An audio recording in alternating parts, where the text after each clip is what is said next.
Oh my goodness, I already did this video once and I was literally talking so fast I confused myself.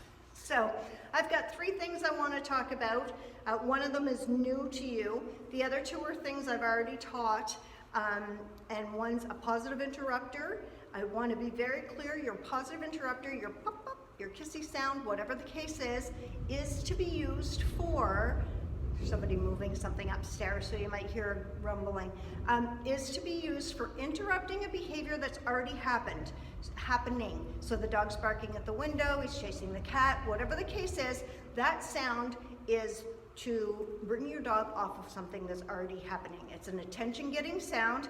You know, you may use it if your dog's, if you're doing some type of training with them and they get a little bit distracted, you may use it, but it is definitely used for interrupting a behavior. That's why it's called a positive interrupter. There's the check-in, which there's no cue. You're not saying anything, you're not saying, look me, hey, watch me, any of that stuff.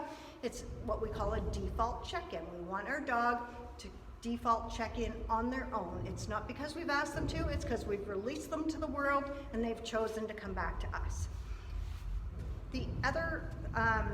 The third thing is going to be what I call a check cue. So this is what I use this for. I use this if, say I'm walking in the woods and my dogs, I look up ahead and I see a raccoon and maybe they haven't seen it yet, or maybe they see it but they haven't quite engaged or realized what it is, then I use this cue to get them off of something and to run and play with me. So basically all I've done is I've made a cue that means whether you've seen it or not, this cue means come on with me, we're going this way. So the reason I call it check, because it's almost like a check-in, but I'm using it as a cue. Some people actually use it in agility as a cue, like for other things. But I, for whatever reason, love it. And it's almost, speaking of agility, it's almost like a flappy tappy when you're removing a dog off a piece of equipment. So if you do agility, you could think of it that way. And you could use it for that, whatever the case is.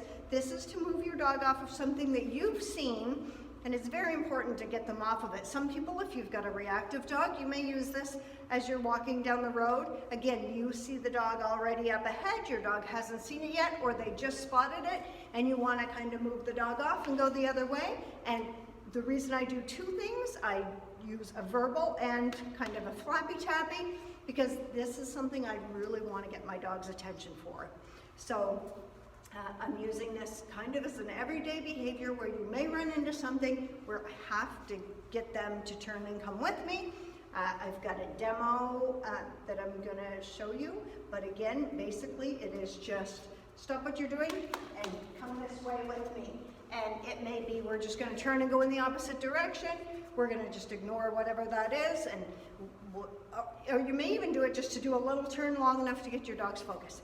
So there's a demo attached to this video. Have fun with this one. This is another one of those just fun things. Dogs love moving and paying attention to you, and as long as you're giving clear direction, it's a lot of fun for them. Check, check, check. Check, check, check. Check, check, check. Check, check, check.